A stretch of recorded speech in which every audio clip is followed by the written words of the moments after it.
Ne mblidhemi në këtë ditë në një moment kur gruaja shqiptare ndodhet në vitet më të vështira, ndër më të vështirat e saj. Po të kthehemi 30 vite më parë në diktaturë, ju gjenit nënën shqiptare që punonte me treturne,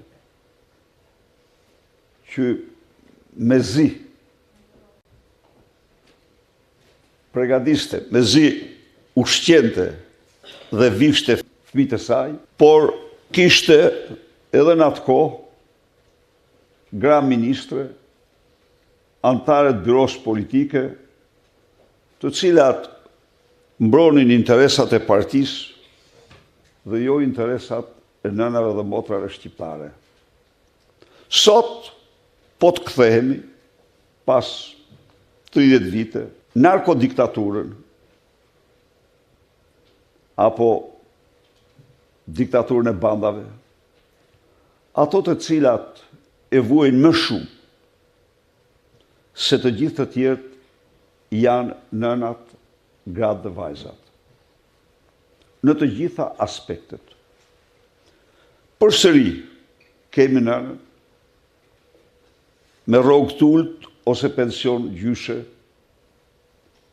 që detyrohet t'i thot djalit, vajzës, mirë rrugë të botës, ndiq fatin tënd, sepse nuk të mbaj dot, sepse nuk të ushqej dot, sepse nuk jetojmë dot më zbashku, nuk kemi të ardhura. Sepse të ardhurat e saj, me të ardhurat e saj është faktuar që 41% e familjeve nuk ushqejnë dot fëmijët në mënyrë të përshtatshme, sepse janë në limitet e varfërisë. Kryeministri Edi Rama është kryeministri më mizogen që ka patur Shqipëria ndonjëherë dhe që ka njohur Europa.